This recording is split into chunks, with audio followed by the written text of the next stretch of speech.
Hola, para aquellos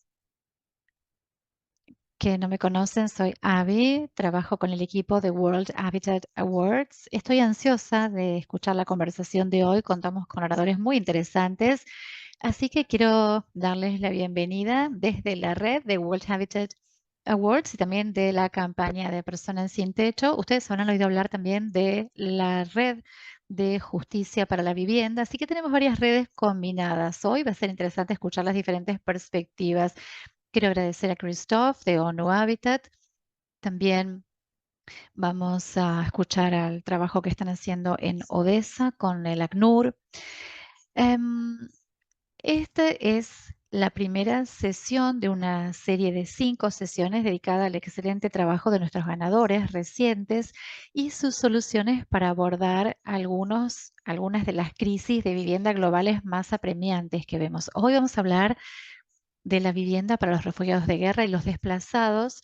Y como dijo Pierre, esto es un tema cada vez más apremiante y especialmente lo recordamos esta semana, ¿no? Con eh, el aniversario que estamos recordando, así que es importante estar hoy con todas las personas que trabajan en esto y ver cómo se innova en este campo. Así que gracias por estar hoy. Los oradores van a ser Meta Lab de Ucrania, Public Health Housing, Public Works Studio de Líbano y Newcastle City Council del Reino Unido. Un par de cosas, cada orador va a tener unos 15 minutos cada uno para presentar y yo voy a usar un emoji para ir marcándoles el tiempo, cuando se les acaba el tiempo, los 15 minutos. Y si no lo ven, probablemente los voy a interrumpir por micrófono. También podemos usar el chat y aliento a todos a que se presenten en el chat y que compartan materiales, que hagan preguntas válidas. Para eso usen el chat. Y también tenemos partes de preguntas durante toda la sesión de hoy, después de cada presentación, así que queremos generar una conversación alrededor de este tema. Voy a dejar de hablar y le voy a pasar la palabra al ganador más reciente de World Habitat Award, que es MetaLab de Ucrania, y recibieron el premio por un proyecto fantástico, Kohati, que ganó el premio 2023. Así que vamos a escuchar a Ana, va a hablar sobre Kohati y el trabajo que están haciendo. Así que adelante, Ana. Hola, qué bueno verlos a todos. Estoy muy contenta de ser parte de esta red y de compartir nuestra experiencia. Voy a compartir pantalla. Muy bien. Quiero compartir nuestra experiencia con el proyecto Kohati, que, bueno, fue nuestro programa de vivienda asequible en nuestra organización. Les voy a explicar cómo llegamos a esto. Y se llama Más allá del refugio, Beyond Shelter, porque empezó como una respuesta en la parte oeste de Ucrania, refugios para los desplazados internos. ¿Quiénes somos? Somos MetaLab. Nosotros somos un laboratorio de desarrollo urbano. Comenzamos en 2018 como, sí, como un laboratorio de las ciudades, una ciudad mediana, y hacíamos diferentes intervenciones urbanas en los espacios públicos, intervenciones artísticas, investigación en la ciudad para desarrollar el uso consciente de la ciudad y ciudadanos conscientes.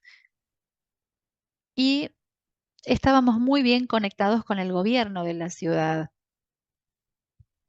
Y y tenemos también un muy buen entorno eh, con otros activistas en la zona y actuamos en diferentes campos, desde investigación, diseño de productos para espacios públicos.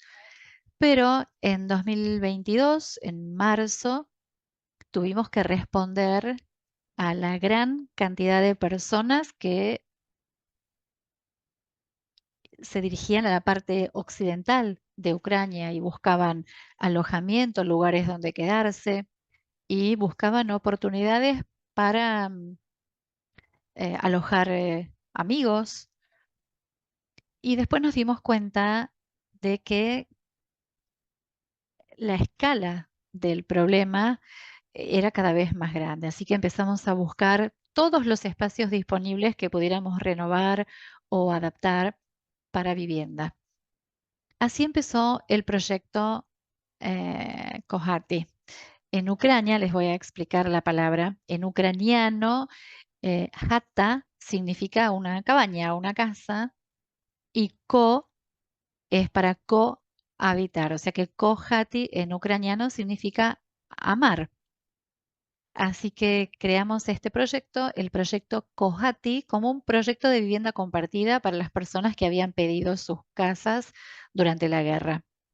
Y lo creamos con amor y dignidad para los residentes. Entonces, como les dije, buscábamos construcciones, edificios vacíos y creamos diferentes tipos de dormitorios que estaban vacíos de hacía 10 o 15 años y junto con voluntarios y también con los futuros residentes comenzamos a hacer las renovaciones de estos espacios. Les dábamos vida. En nuestro primer proyecto se hizo con donaciones de amigos y colegas de todo el mundo y era una residencia para unas 100 personas. Y así fue como comenzamos. Durante los primeros 2 años, este es el mapa de nuestros proyectos anteriores y de nuestros proyectos potenciales y futuros. Aquí ven, por ejemplo, que principalmente estamos en la parte oeste de Ucrania, en Ivano-Frankivsky, Kamianets-Podilsky. Ahora estamos empezando a desarrollar proyectos en Simvitsky, que es más en el centro. Y en estos 2 años renovamos 6 edificios que están a diferente escala. Como pueden ver aquí, la mayoría son una respuesta a las necesidades urgentes de vivienda y son soluciones temporarias de vivienda. La mayoría eran como residencias estudiantiles que estaban vacías y hicimos en algunas renovaciones más pequeñas, en otras renovaciones más importantes.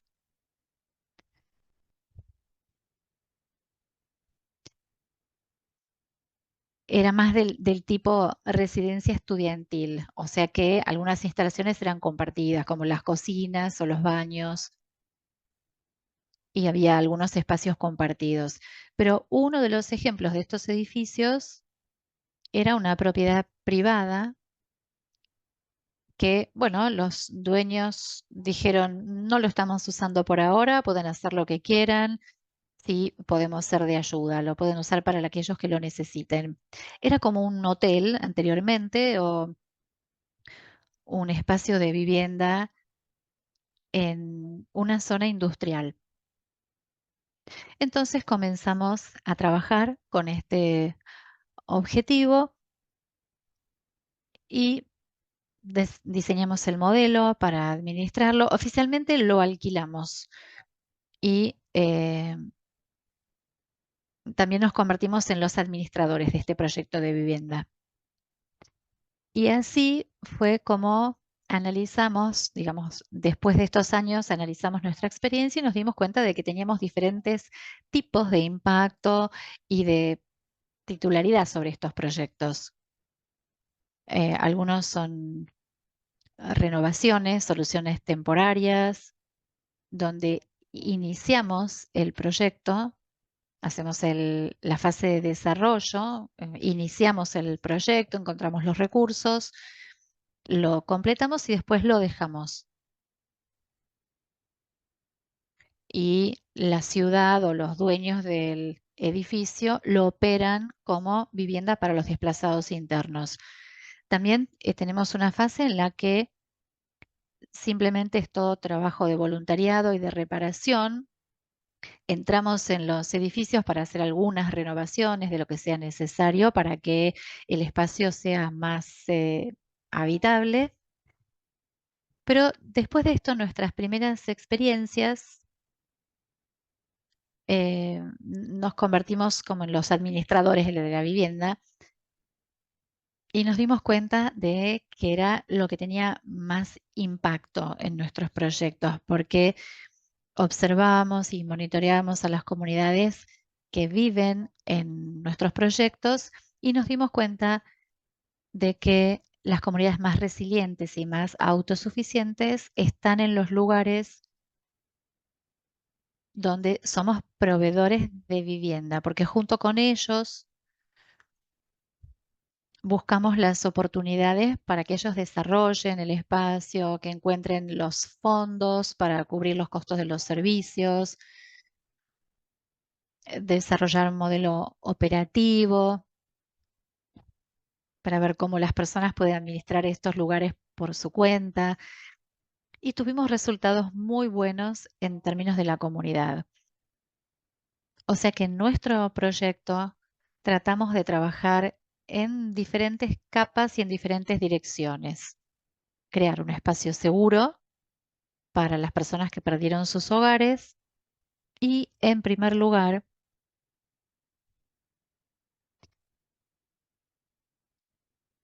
buscamos oportunidades convenientes y confortables para los residentes. Tratamos de equipar las habitaciones de manera confortable, incluso microapartamentos, y buscamos también espacios que se puedan compartir, que los residentes acepten compartir. Tratamos de utilizar también métodos participativos, un enfoque participativo para que las personas formen parte del proceso de toma de decisiones y para empoderarlas. Pero también los desplazados internos muchas veces al comienzo eh, teníamos un movimiento de voluntarios muy importante para crear estos lugares y principalmente eran desplazados internos. O sea que los desplazados internos se unieron al proceso desde el comienzo y después se sentían más responsables por el lugar en el que se quedaban para vivir y desarrollaban conexiones en la nueva región y así muchos de ellos se volvieron más integrados socialmente en su nueva área, a la zona a la que habían llegado. Pero también tratamos de no perder el enfoque sustentable, porque en primer lugar, nosotros seguimos la estrategia de no construir desde cero, sino reparar y renovar las propiedades disponibles. Y de esta manera, nosotros ya ahorramos un 50%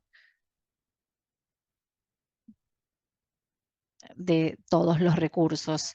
Y también tratamos de reutilizar la mayor cantidad posible junto con socios.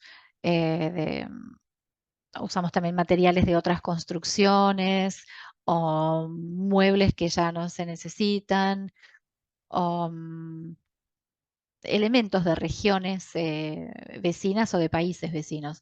Y también buscamos modelos sustentables para operar estos edificios, estas viviendas. Aquí vemos algunos ejemplos de cómo lo hacemos. La idea es la reutilización de los materiales, o sea que tratamos de reutilizar, como les dije, todo lo que podamos del lugar, pero también lo que queda de otros lugares. También tenemos un MetaLab donde desarrollamos diferentes elementos, incluso antes de la invasión, y usamos estas instalaciones también como un lugar para integrar a las personas, donde las personas también puedan producir sus muebles o puedan renovar sus muebles. Y también les damos la oportunidad a los locales y a emprendedores locales para que produzcan muebles, por ejemplo, para nuestros espacios. Y después se ven así.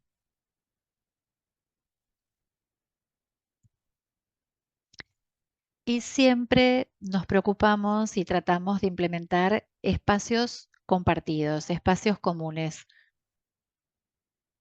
Y tratamos de que sean de alta calidad para que la gente quiera utilizarlos.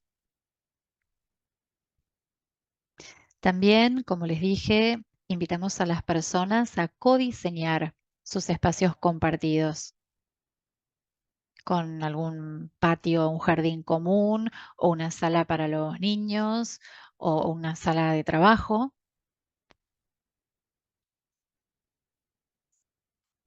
Bueno, eso es el proceso de creación, ¿no? Con los voluntarios.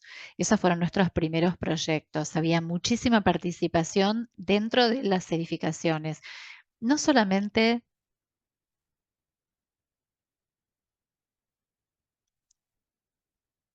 era una forma de colaborar, sino una terapia también para todos aquellos que encontraban esto como una forma de distracción de las noticias. También tratamos de empoderar a las mujeres, crear espacios inclusivos en la mayor medida posible en nuestras viviendas. Tenemos un equipo que es bastante resiliente porque trabaja bajo las condiciones en las que están. Creamos alianzas multisectoriales con el gobierno local, con socios internacionales y por ahora, junto con el ACNUR y Habitat for Humanity, nos concentramos en soluciones a largo plazo para viviendas sociales y viviendas asequibles en Ucrania. Con el ACNUR desarrollamos un ejemplo de una vivienda social, sería como una vivienda municipal en Kinitsky y Vinnytsky, en esa región. Y también allí reparamos y renovamos propiedades existentes. Y junto con la administración de la ciudad creamos una hoja de ruta para transformar estas propiedades, para que se conviertan en viviendas sociales. Y con Habitat for Humanity desarrollamos el primer proyecto piloto de viviendas asequibles,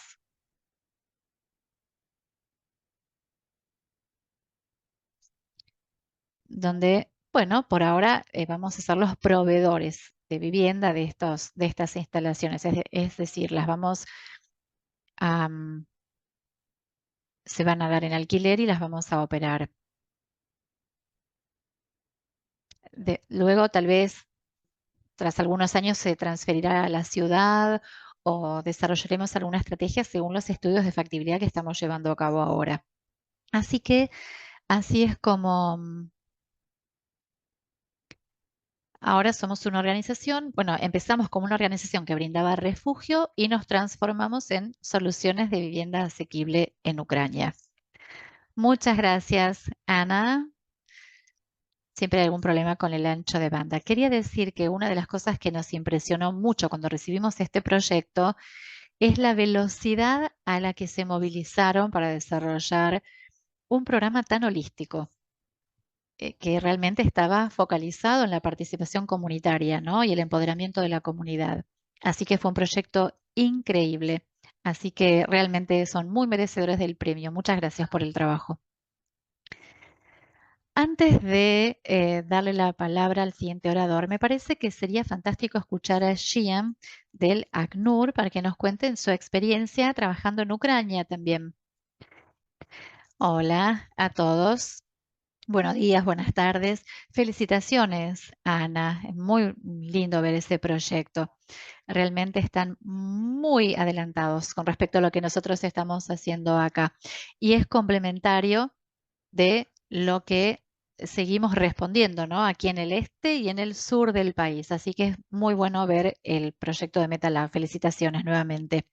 La respuesta humanitaria de Ucrania ha sido bastante única y compleja, ¿no? Y lo que es impresionante es la enorme capacidad que está disponible en el país. Uno de los ejemplos es lo que Ana acaba de presentar. A diferencia de otras respuestas humanitarias en las que participé, gran parte de la experiencia tiene que venir de afuera, ¿no? Pero en Ucrania es muy especial que gran parte de la capacidad se encontraba en el país. Todos se movilizaron por su cuenta, voluntarios al principio, hasta las autoridades locales, los gobiernos, y todavía son ellos los que están proporcionando la respuesta aquí. Y quiero compartir mi pantalla. Entonces, en términos de geografía, pueden ver cómo varía la respuesta, ¿no? Ven los distintos colores. Los puntos azules marcan donde hay una respuesta inmediata de lo que llamamos las necesidades de refugio, ¿no? O sea, en cuanto hay algún daño, hay un refugio inmediato. Esos son los puntos azules. Y los puntos verdes son áreas en las que, bueno, se ocuparon y ahora el gobierno está recuperando y la población está regresando a reinstalarse en esos lugares. Son las personas afectadas por la guerra que estamos ayudando con reparaciones de sus hogares. Ven que los puntos verdes están cerca de la línea de contacto, pero al mismo tiempo hay áreas en el este del país, como les dije antes, que ahora es lo que llamamos esa media luna, ¿no? Esas son todas las zonas que estaban ocupadas, pero ahora la gente está regresando y están recibiendo ayuda para la reconstrucción. Esos son los puntos verdes. Y después los puntos rojos son los desplazados internos que se repartieron, ¿no? Se alejaron de la zona de conflicto a otras partes del país más seguras. Esto nos da una idea de qué variada es la respuesta en diferentes partes del país en términos geográficos. Y el último punto, ustedes pueden ver los puntos azules que también están repartidos por todo el país. Y esto es porque todo el país está bajo ataques aéreos. Entonces, estos daños pueden producirse en el este, en el norte o en cualquier otra parte del país. Por eso los vemos así distribuidos. Entonces, la primera parte en lo que dije de los puntos azules, en cuanto hay un bombardeo, un ataque aéreo, se destruye el blanco o a veces no dan en el blanco, pero afectan zonas residenciales y en otros casos, muchas veces los efectos de las explosiones afectan las casas particulares en los alrededores. Y en general, eh, tenemos allí no solo las unidades de refugio, sino otras unidades que brindan alguna asistencia inmediata en términos de materiales para asegurar sus hogares para que no se sigan dañando, o terapias también, o ayuda con la documentación para que pasen a la siguiente fase de la rehabilitación de sus viviendas, o a veces también fondos de emergencia que se les proporciona. La segunda parte es lo que se llama el apoyo a las personas que regresan a reinstalarse en sus hogares, que a veces están dañados en forma parcial o en forma total. Estas reparaciones se hacen en general a través de contratistas o a través de otros socios. Y estas casas, estas viviendas dañadas se van identificando con la ayuda de nuestros socios y hacemos estas reparaciones.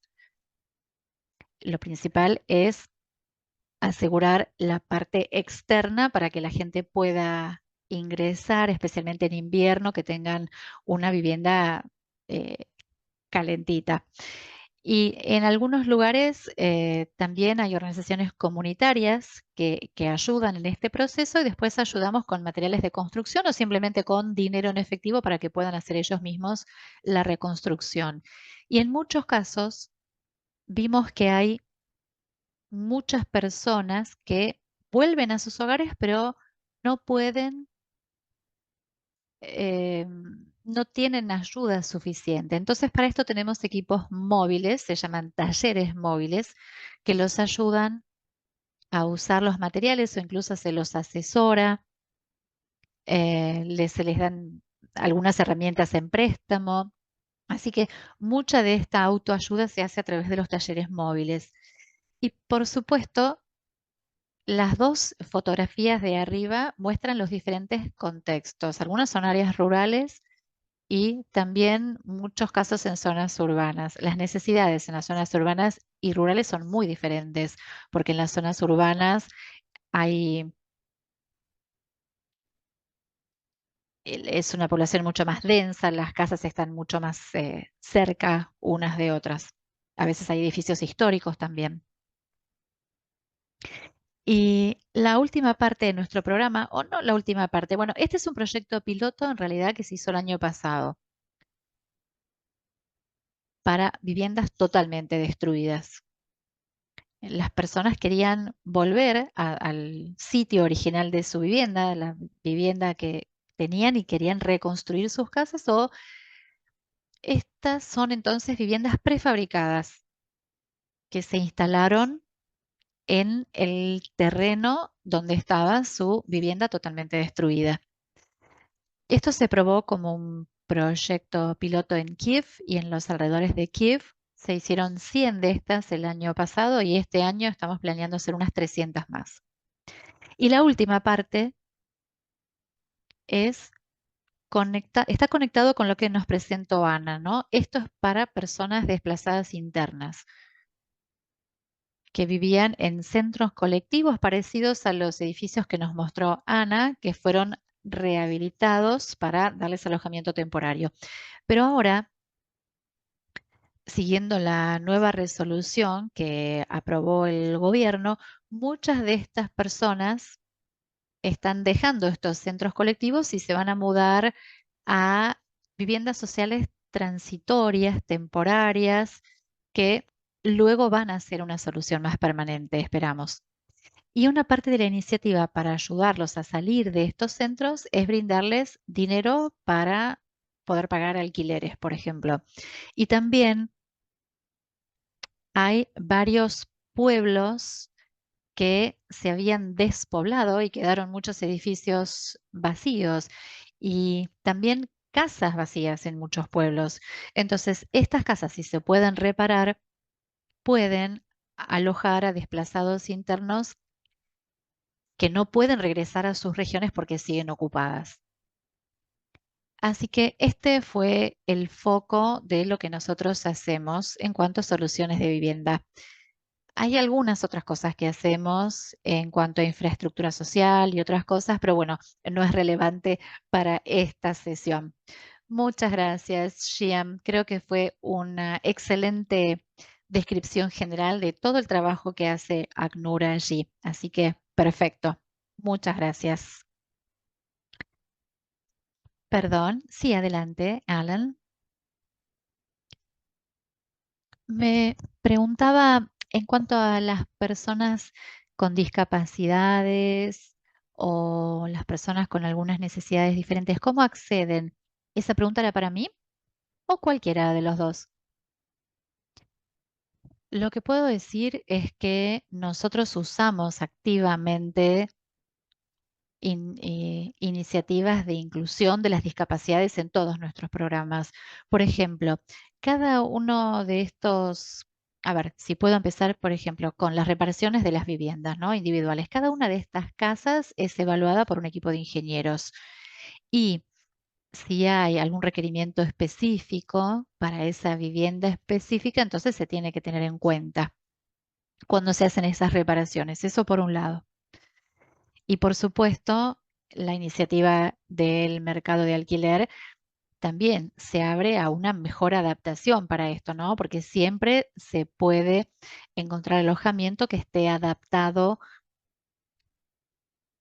a, bueno, viviendas que sean adecuadas para acceso a personas con necesidades diferentes.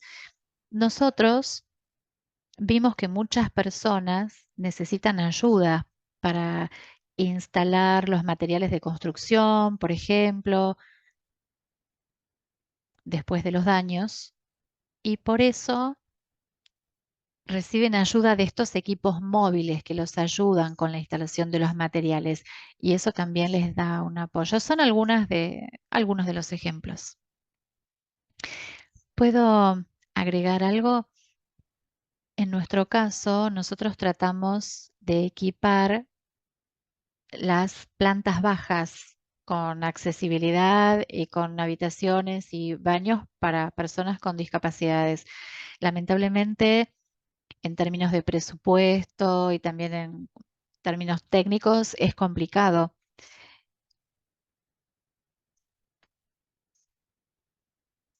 hacerlo en casas de varios pisos, pero hay varias soluciones y lo que notamos en nuestras viviendas, que si hay una necesidad, ellos se adaptan al nuevo residente con discapacidades. Algunos residentes intercambian habitaciones para darle una más accesible a una persona que tenga necesidades. Tratamos de responder de esta manera, pero con la nueva ley que se ha sancionado y que mencionó Xian, hay un requerimiento de que los centros para desplazados internos estén equipados con diferentes adaptaciones. Sí, y esta es una brecha que nosotros identificamos, especialmente en los edificios de varios pisos. Los edificios que están afectados por bombardeos reciben una compensación para reparar sus hogares, pero después las áreas comunes no están cubiertas por esto. Entonces, pudimos identificar esto y pensamos que también podemos introducir accesos a los edificios para las personas con discapacidades y también en las zonas comunes. Esto es algo nuevo que vamos a tratar de implementar este año. Muy bien, gracias. Perfecto, gracias. Bueno, ahora vamos a pasar, ya que va corriendo el tiempo, vamos al Reino Unido.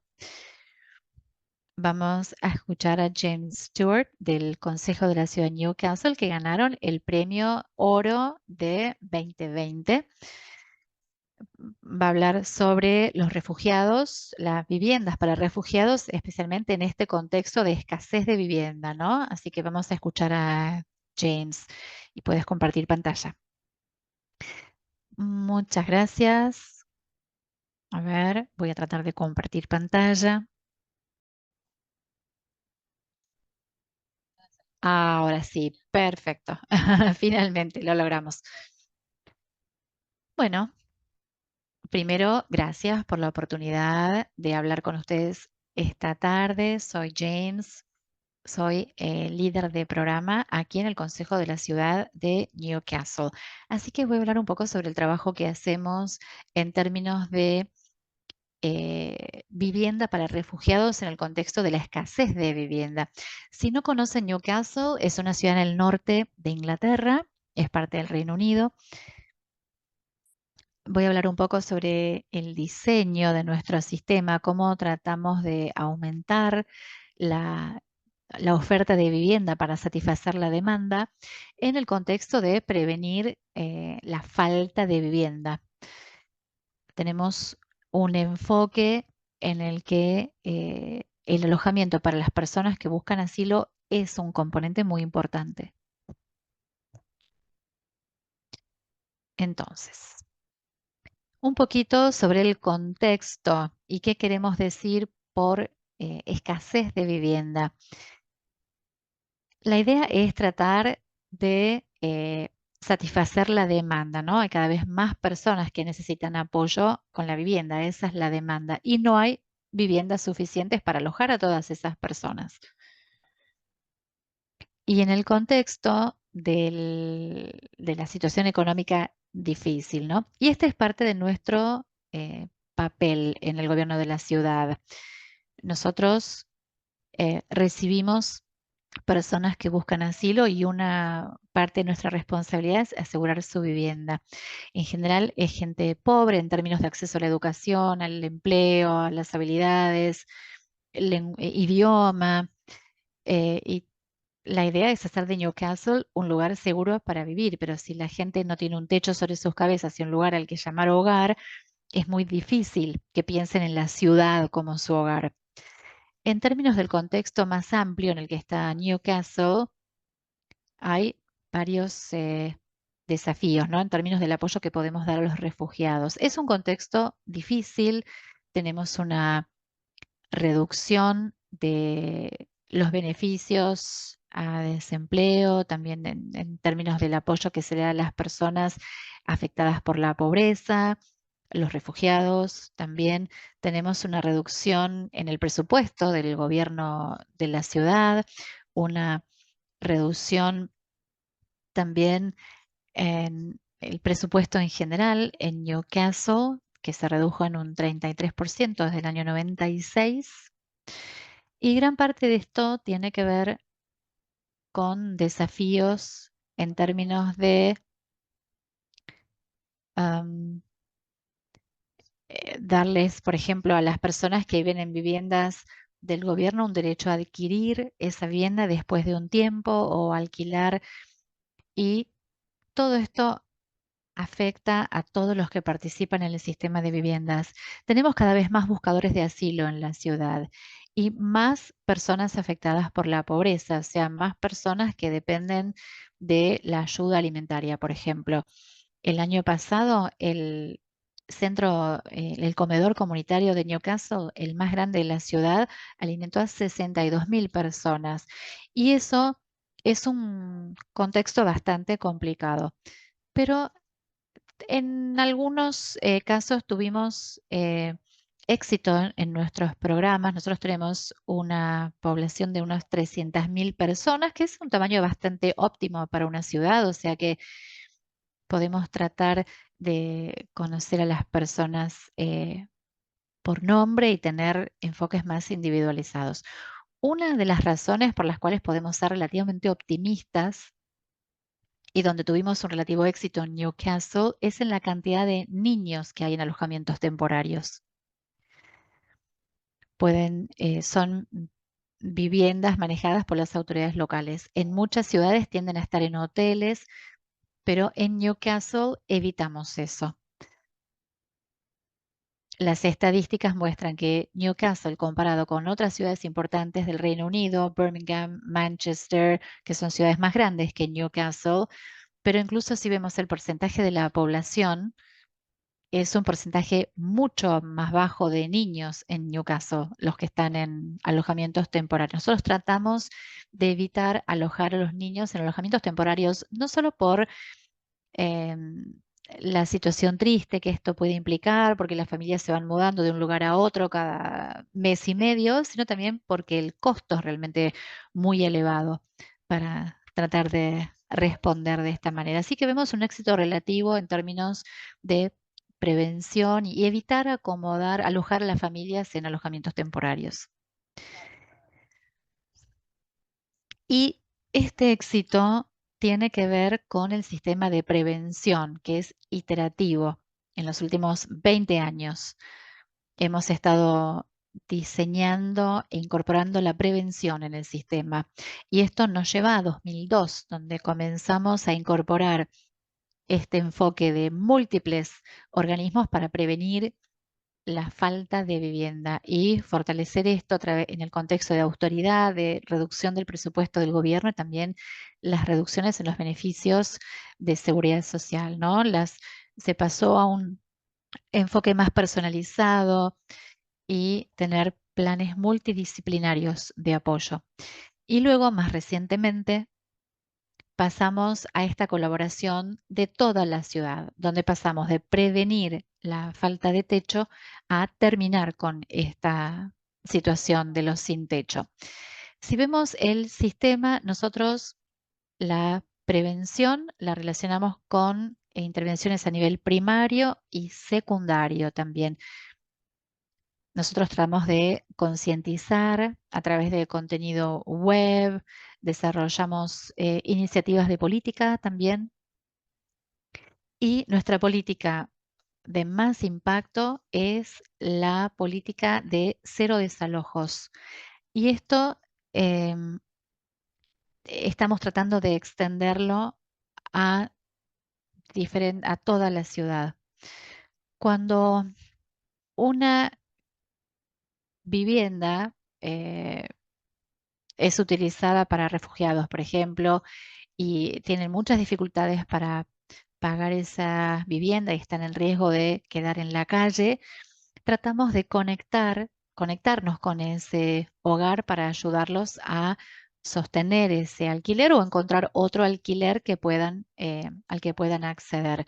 Nosotros brindamos asesoramiento si tienen problemas de deudas y también los relacionamos con atención social y atención de la salud. Tratamos de asegurarnos de no castigar a las personas simplemente porque no tienen dinero para pagar su alquiler. Y en el espacio secundario, que es un poquito más dirigido, por ejemplo, a través de maximización de beneficios, nos aseguramos de que las personas reciban todos los beneficios a los que tienen derecho, y eso también es parte de nuestro apoyo a los refugiados y a los que buscan asilo en Newcastle. El año pasado, a través de este trabajo, casi 23.000 residentes de Newcastle ah, recibieron ayuda para recibieron ayuda para poder pagar sus deudas, ¿no? Esto eh, subió a 22 millones de libras. Es bastante complejo el sistema de derechos. Muchas veces las personas necesitan asesoramiento profesional para asegurarse de que reciban todo aquello a lo que tienen derecho. Y esto ayuda a mitigar no solamente el impacto de la pobreza, sino también reduce el riesgo de quedarse en la calle, ¿no? Y en el espacio de crisis, cuando no pudimos prevenir una crisis, bueno, aquí aprendemos a, a evitar también que se repitan esas situaciones de crisis. Bueno, eso es cómo funciona el diseño en la práctica, ¿no? Nos concentramos en la prevención. Los desafíos tienen que ver con la demanda, tratamos de manejar la demanda y aumentar el suministro, la oferta de alojamiento, no solo para refugiados, sino también para todos en Newcastle, como parte del sistema general de vivienda. En esta tabla vemos los casos de asistencia para personas que tienen derecho a asistencia de vivienda. Vemos los 3 primeros trimestres, 23-24, vemos un aumento del 58% en casos que se abrieron desde el trimestre 1 al trimestre 3. Y después si vemos específicamente el alojamiento brindado por el Servicio Nacional de Apoyo para Asilo, el NAS, o sea, para aquellas personas que buscan asilo, vemos también que la demanda aumentó un 475% de estas personas que necesitaban apoyo. Esta es la presión de la demanda que estamos experimentando en este momento por la escasez de vivienda. Y por eso tenemos que concentrarnos en los recursos que tenemos, cómo podemos brindar alojamiento para satisfacer esa demanda cada vez más alta. Entonces, para que todo eso funcione, hay que reconocer la necesidad de un liderazgo político, de asignación de recursos, y ese es el desafío, ¿no? De combinar la demanda con la oferta. También tratamos de ser justos en la forma en la que distribuimos nuestros recursos en toda la ciudad. Y esto requiere a veces hacer concesiones. Por ejemplo, tenemos que asegurarnos de que la gente reciba un mensaje claro de lo que puede haber disponible y también hacerlo de forma justa para todos. Y hay decisiones difíciles que requieren un liderazgo político comprometido, pero en términos de los recursos y el liderazgo político que tenemos, somos muy afortunados. Hay muchas necesidades en cuanto a cómo asignar esos recursos. Tenemos unos 25.000 hogares del Consejo, em, también habitaciones que reciben apoyo, apartamentos dedicados y tenemos estos apoyos se brindan 365 días al año. Tenemos que conectar a todas las personas con la oferta de alojamiento. En términos de nuestro trabajo en la oferta y cómo aumentamos la oferta de alojamiento, tenemos un enfoque bastante holístico. Aquí vemos ese flujo, ¿no? La crisis, alojamiento temporario, proporcionado por el Consejo de la Ciudad y también, bueno, el apoyo a través de la comisión. En el espacio interino o transitorio, que es como una sala de espera, ¿no? Y cuanto más demanda tenemos, más de estas salas de espera necesitamos antes de que las personas se muden a sus alojamientos permanentes, ¿no? Eh, También podemos ver en la última columna las presiones de la demanda. Y en la realidad esto significa una gran demanda de vivienda permanente, ¿no? La banda A es la de necesidad inmediata, porque está en el riesgo inmediato de un riesgo grave o un daño grave, porque, bueno, en ese caso tienen un tiempo de espera de 11 semanas para acceder a la vivienda social. Algunos de los desafíos, bueno, no voy a mencionar todos necesariamente, pero así es como armamos nuestras respuestas. Parte de los desafíos tienen que ver con manejar la demanda impredecible. Nunca sabemos exactamente cómo va a ser la demanda en las próximas semanas o meses. O sea que tenemos que actuar con mucha rapidez y tenemos que tratar de responder a esa demanda. Parte del problema también tiene que ver con algunas de las políticas de ambiente hostil que afecta a esas personas que buscan asilo en nuestra ciudad. Y algunas de esas presiones por demandas que compiten y a veces la demanda de vivienda supera la oferta. Y nosotros tratamos de usar nuestro rol como autoridad local para reunir a las personas, tenemos ese poder de convocatoria y hacemos un trabajo dirigido no solamente para la vivienda, sino para asegurarnos de que las personas tengan acceso a otro soporte en términos de educación, clases de idiomas, asistencia social y oportunidades de empleo también. En lo que realmente tratamos de concentrarnos es en el suministro de alojamiento. Estamos trabajando en alianzas para promover este entorno sistemático. Brindamos información consistente, con una narrativa consistente y nos concentramos mucho en la oferta de alojamiento. Por ejemplo, hemos logrado aumentar los alojamientos temporarios, como esa sala de espera que mencionaba antes. Pudimos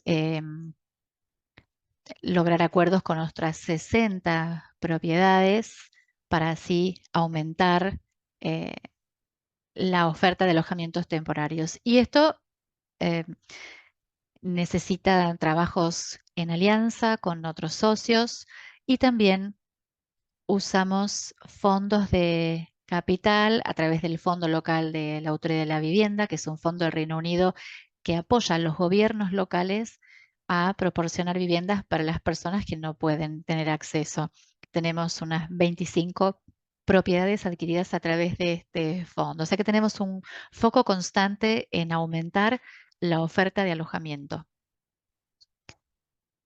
A ver, voy a tener que interrumpirte, así que si puedes ir cerrando. Voy a terminar con esta, que es la ciudad de Sanctuary. Ese contexto de vivienda es parte del rol de la ciudad de Sanctuary. City of Sanctuary es una red de universidades, consejos locales, bibliotecas, diferentes organizaciones que tratan de trabajar juntas para asegurar de aumentar la solidaridad, la compasión, la inclusión para aquellas personas que se vieron obligadas a abandonar sus hogares. Y la vivienda es parte del rol del City of Sanctuary. Y esto requiere un liderazgo político en todos los aspectos que afectan las vidas de las personas que buscan asilo y también se asegura de que las organizaciones de la ciudad trabajen en pos de sus objetivos comunes y que puedan ofrecer servicios dirigidos y que puedan asegurar que ese enfoque continúe también. Bueno, creo que ya con esto puedo terminar, así que voy a dejar de compartir pantalla. Muchas gracias. Creo que es increíble ver, ¿no? Cómo comenzaron en 2002 y fueron desarrollando este programa tan holístico. Me parece que están muy bien posicionados para responder a esa demanda. Sé que es muy difícil para ustedes, pero realmente muy detallado y holístico el programa, así que gracias por presentarlo. Ahora quiero dejar un tiempo para una pregunta A ver, hay una pregunta en el chat, pero la voy a dejar para el final porque parece algo más genérico. ¿Pero alguien tiene alguna pregunta específica para James? Podemos hacer una antes de seguir. Hola, James. Muchas gracias por la presentación. Yo trabajo en Westminster, en el centro de Londres, con una situación muy similar, ¿no? De refugiados que el gobierno los ubicó en hoteles y tuvieron que abandonar los hoteles con muy poco preaviso.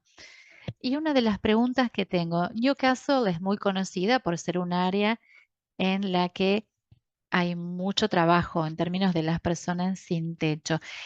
¿Cuál es la relación con las autoridades de las localidades vecinas? ¿Cómo trabajan a nivel regional para compartir recursos, supongo, especialmente para las personas que vienen de otros países? Me gustaría escuchar sobre eso. Puedo contar un poco al respecto. Creo que podemos decir que se necesita hacer más trabajo en ese sentido. Hay muchas oportunidades para trabajar en forma combinada, tener un alcance más regional. En términos de acuerdo regional, no ha habido nada al respecto. No hay nada de combinar la oferta con la demanda a nivel regional. Lo hicimos a nivel local, pero creo que es el tipo de trabajo que necesitamos tener en cuenta para el futuro. Uno de los desafíos que vemos en un área como la de Newcastle es, bueno, la conexión local que sigue siendo complicada. Un 50% de las personas que viven en la ciudad no tienen una conexión local con Newcastle, así que tenemos que desarrollar esa relación. Pero también hay cuestiones en cuanto a cómo compartimos esa presión de la oferta y la demanda a nivel regional. Muy bien. Bueno, ahora vamos a pasar al Líbano. Voy a presentar a Cristina de Public Works Studio. Son los ganadores del Premio de Oro 2021 de World Habitat. Trabajan en Housing Monitor y Public Works Studio también es miembro de nuestra red de justicia de vivienda, que trabajan por los derechos de la vivienda en el norte de África y Medio Oriente. Así que, Cristina, te escuchamos para escuchar más sobre la experiencia de Public Works Studio con los refugiados de guerra y los desplazados internos. Gracias, voy a compartir pantalla. Muy bien, soy Cristina, soy investigadora en Public Works Studio, que es una organización de incidencia e investigación que trabaja en muchos temas urbanos y públicos en Líbano. Así que hoy les voy a presentar la situación de la vivienda de los refugiados de guerra y los desplazados internos en Líbano. Y voy a hablar sobre cómo podemos defender sus derechos a la vivienda. Así que comenzamos con el contexto del Líbano. Líbano tiene la mayor cantidad de refugiados per cápita en el mundo, incluido 1,5 millones de sirios, 100.000 palestinos y más de 100.000 personas de otros países. Y Líbano tiene un largo historial de olas de migración y desplazamientos internos que comenzaron con los refugiados armenios, palestinos en el 48 y o 49 y en el 67, desplazados internos que se estiman en 2 millones por la guerra civil de Líbano y la guerra de Israel en 2016, refugiados sirios después de la revolución siria y más recientemente la guerra de Israel en Gaza y Líbano desplazó a más de 90.000 libaneses a abril de 2024. En esta presentación vamos a examinar la situación de vivienda de los refugiados de guerra y los desplazados internos en Líbano, junto con el enfoque del Estado, con un foco específico en la situación de la vivienda de los palestinos en los campamentos, también las condiciones de vivienda de los refugiados sirios y los desplazados, los residentes desplazados por la guerra reciente y también lo que estamos haciendo para defender los derechos a la vivienda. Comenzamos con la situación de los refugiados palestinos. Las autoridades libaneses han marginado sistemáticamente a los refugiados palestinos y los sometieron a exclusión económica, social y política. Y a lo largo de los años, las políticas restrictivas han confinado a los palestinos a campamentos oficiales superpoblados y a campamentos no oficiales. Y a pesar del aumento tan importante de la población palestina en Líbano, las tierras asignadas a estos campamentos no cambió desde 1948. Además, desde 2001, las leyes libanesas han impedido que los palestinos tuvieran título a la propiedad y a la herencia, y también los privó de oportunidades de empleo. Y las autoridades libaneses también han aumentado el control sobre los campamentos palestinos, pusieron murales de concreto, eh, puntos de control y así aumentaron el aislamiento de estos residentes. Todas estas condiciones combinadas con años de marginalización y abandono han tenido un impacto muy fuerte en estos campamentos y en las realidades de estas personas. Y esto llevó a la superpoblación y a mayor demanda de vivienda. También hay un acceso limitado a los materiales de construcción, lo que evita la mejora de los hogares. Los residentes en los campamentos tienen poca ventilación, poca luz del sol y la infraestructura es muy inadecuada y esto se intensificó debido a la densidad de población. Entonces, con la situación actual en los campamentos, esto refleja una falla sistémica por parte de las autoridades libanesas y también de las organizaciones internacionales para abordar esta tragedia permanente de los refugiados palestinos en el Líbano. En cuanto a las condiciones de viviendas de los sirios, acá nos vamos a concentrar en el periodo entre junio de 2022 y octubre de 2023. Durante ese periodo ha habido un aumento en las declaraciones políticas que afirmaban que el conflicto armado en Siria había terminado y que pedían a los refugiados sirios que regresaran a Siria. Entonces, esta tendencia política se vio seguida de políticas exigiendo que los refugiados sirios regresaran a su país y esto aumentó la inseguridad legal en Líbano. En este contexto, nosotros, Public Works, hemos monitoreado y documentado las políticas oficiales, las declaraciones oficiales, este, esta tendencia a demonizar a la comunidad palestina, siria, perdón.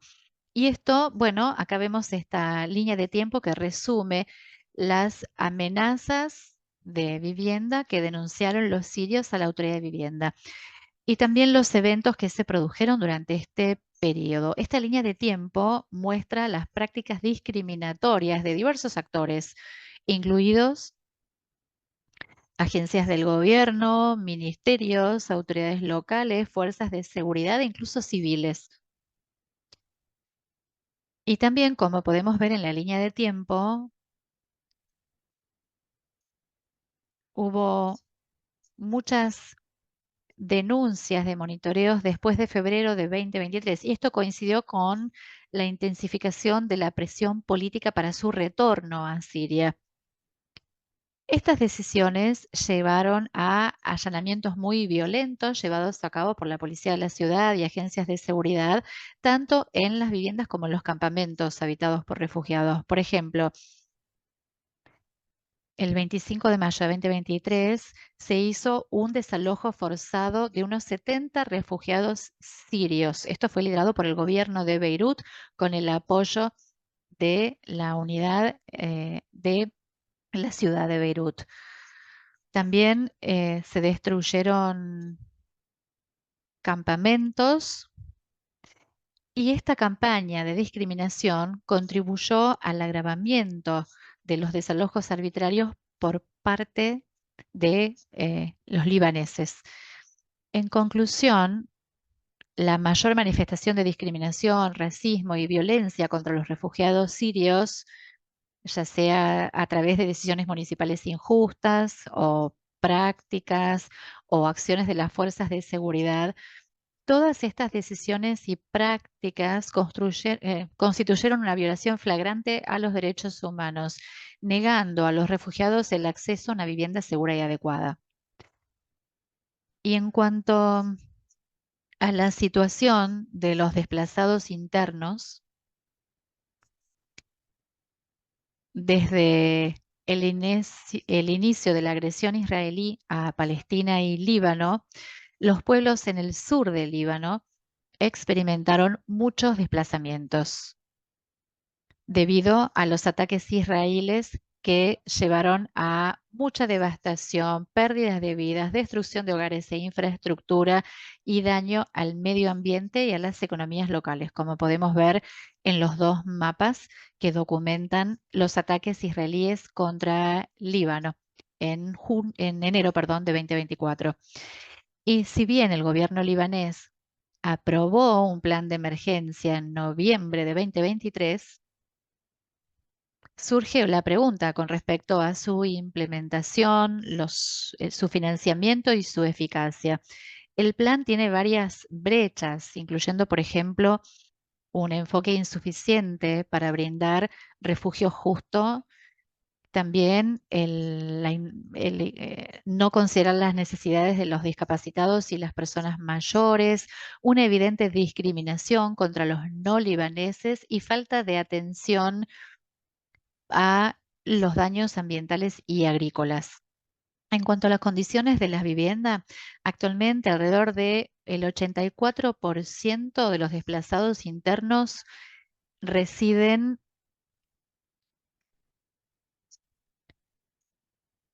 con otras personas que los alojan y el 12% optó por alquilar viviendas en zonas más seguras, pero estas áreas vieron un aumento en los precios del alquiler y las autoridades locales no prestan atención a estos desafíos. Otro 2% se reubicaron en una residencia secundaria y solamente el 2% está alojado en 18 refugios colectivos.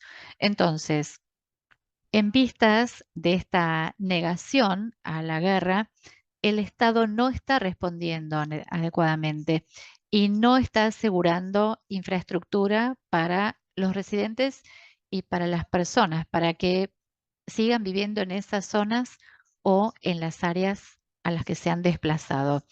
Entonces, el enfoque del Estado libanés hacia los refugiados y los desplazados internos en Líbano ha llevado a que los refugiados palestinos se vean confinados a campamentos superpoblados y muy deteriorados.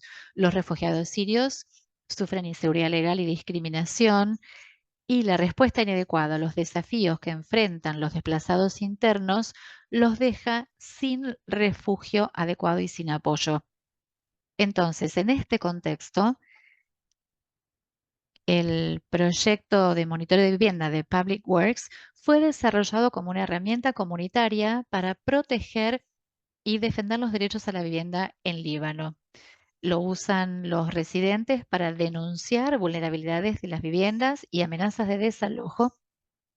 Y en respuesta, el monitoreo de vivienda brinda servicios legales individualizados, incluyendo asesoramiento legal, mediación, negociación, representación en la justicia, derivaciones externas y asistencia para presentar las demandas. Y también moviliza a los inquilinos en todo el proceso de reclamos y trata de conectar a las personas en los mismos vecindarios para brindar apoyo mutuo. Y en cuanto a las condiciones de vivienda para los refugiados, Public Works se concentra en esfuerzos e iniciativas de incidencia, documentando los desalojos individuales, pero también masivos de refugiados sirios en Líbano. Las denuncias se comunican al relator oficial sobre el derecho a la vivienda para abordar cuestiones relacionadas con violaciones a los derechos a la vivienda contra los refugiados sirios. Y en los casos como por ejemplo el desalojo masivo de 78 residentes sirios, las denuncias se presentaron a la municipalidad y se trató de presentar una demanda. En cuanto a los desplazados internos, los esfuerzos apuntan a resaltar la responsabilidad del Estado para brindar refugio y viviendas alternativas y necesidades básicas a través de investigación y documentación. O sea, todo un trabajo de incidencia, una herramienta de incidencia para echar luz sobre las responsabilidades de respuesta a emergencias. Además del monitoreo de vivienda, esto se presenta a agencias internacionales para poner presión internacional sobre el Estado libanés para que aborde los problemas locales de manera eficaz. Entonces, la documentación y los informes son fundamentales debido a la falta de datos suficientes en Líbano. Y también este conocimiento producido se utiliza para redactar propuestas de reforma de la agenda para promover el derecho a la vivienda. O sea que en Líbano, la formulación de políticas y la legislación fragmentada con respecto al acceso a la vivienda marca la realidad del paisaje urbano y social caracterizado por informalidad, viviendas sociales dilapidadas, barrios gentrificados, el aumento de la falta de vivienda y una parte importante de la población reside en malas condiciones de vivienda. Entonces, un enfoque holístico que aborde los temas de la vivienda desde la perspectiva de la justicia urbana y social ahora es fundamental. O sea que Public Works también está desarrollando una propuesta para una ley integral de derecho a la vivienda a través de medios participativos para asegurar la asequibilidad, la inclusión, la equidad social económica y la justicia espacial, reconociendo la necesidad diversa de los distintos grupos sociales. O sea, para concluir, al reflexionar sobre la tragedia de la vivienda de los refugiados y los desplazados internos en Líbano, es fundamental que no solo reconozcamos sus dificultades, sino que también echemos luz sobre la necesidad crítica de una política integral que aborde el derecho a la vivienda. Muchas gracias. Muchas gracias, Cristina. Creo que uno de tus comentarios sobre la escasez de datos, ¿no? Creo que el trabajo que hace el monitor de la vivienda y las organizaciones en Beirut en este momento, ¿no? Para recopilar esa información es fundamental, ¿no? Para que las autoridades tengan que rendir cuentas por estas tremendas violaciones que están cometiendo. Así que es muy importante el trabajo que están haciendo. Christoph, ¿quieres decir algo? Veo que levantaste la mano. No, gracias. Me impresionan siempre, ¿no? Todas las presentaciones, la diversidad de los socios. Siempre es muy interesante. Así que muchas gracias a World Habitat por organizar esto. Eh, Estoy descubriendo algunos proyectos. Siempre es una inspiración para nosotros, para nuestro trabajo. Así que muchas gracias. Y gracias a todos los oradores. Gracias, Christoph. Muchas gracias por el comentario.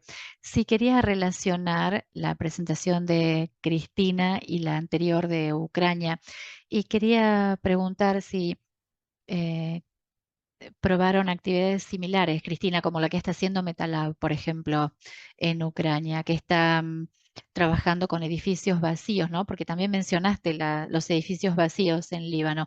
¿Probaron algo de eso o la oportunidad de usar edificios vacíos, privados, públicos, residencias abandonadas para crear un alojamiento más participativo y decente para los refugiados?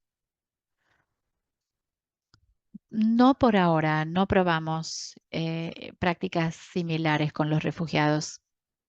Tenemos muchos problemas en Líbano. Por ejemplo, tenemos también el problema de las edificaciones en Líbano. Estamos tratando de mapear los edificios vacíos y los terrenos públicos con un comité allí para poder tal vez tratar de hacer alguna práctica similar, pero no está relacionado con los refugiados, está más relacionado con el problema del colapso de los edificios. Así que sí, en Trípoli específicamente. Estamos en etapas preliminares, así que todavía estamos haciendo el mapeo con los trabajadores de campo allí en Trípoli. Cristina, quería conocer sobre la situación de la sociedad civil en Beirut. Public Work Studio tiene muchas colaboraciones con personas que estén trabajando para concientizar sobre la tragedia de los refugiados sirios y los refugiados palestinos. ¿Hay una trama fuerte de la red de la sociedad civil trabajando en esos temas? Hay muchas organizaciones que están trabajando en esto específicamente y también hay cobertura de los medios sobre estos temas. Pero la cantidad de prácticas discriminatorias que vemos ahora en Líbano,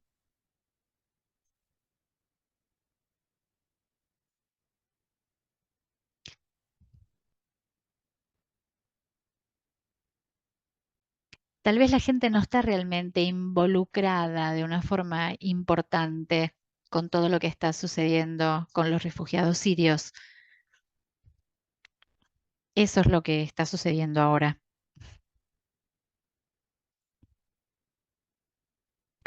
Bien, ¿algún otro comentario o preguntas antes de concluir? Dom. Bueno, primero quiero decir gracias a todos los oradores, gracias a World Habitat por esta sesión tan interesante. Cristina, quería preguntarte por la relación. Obviamente, muchos de los temas de los que has hablado son responsabilidad del gobierno nacional, supongo, ¿no? En Líbano. Pero me preguntaba cuál es la relación tal vez con líderes políticos más locales. ¿Hay posibilidad de una respuesta más local en las ciudades o en las áreas en las que se encuentran con estas situaciones?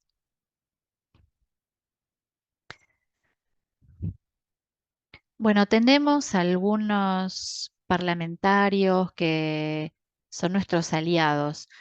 En algunos aspectos tratamos de tener una buena relación con ellos y trabajar, hacer trabajo de incidencia, especialmente eh, por la ley, por el derecho a la vivienda en la que estamos trabajando ahora. O sea que para que se pueda adoptar esta ley. Pero a nivel local, principalmente tratamos de presentar denuncias o demandas a los municipios y concientizar a través de los medios. Como aliados a nivel local, la situación es muy difícil. Entonces, incluso las municipalidades están tomando decisiones en contra de los refugiados para desalojarlos. A veces hay desalojos masivos, a veces son individuales. La situación es muy complicada, especialmente ahora, ¿no? Donde tuvimos algunos accidentes. Muchas gracias a todos. Bueno, si no hay más preguntas, voy a darles algo de información. Obviamente fue maravilloso poder reunirnos hoy y si les interesa conectarse con alguien o tienen alguna otra pregunta, no duden en enviar eh, un email a los miembros de World Habitat. También la página de LinkedIn para los World Habitat Award Networks, también pueden conversar allí. Y también vamos a tener, creo, otra sesión el 2 de julio sobre la reparación de viviendas para ahorro de energía. Así que, bueno, esperen las invitaciones por correo electrónico en las próximas semanas.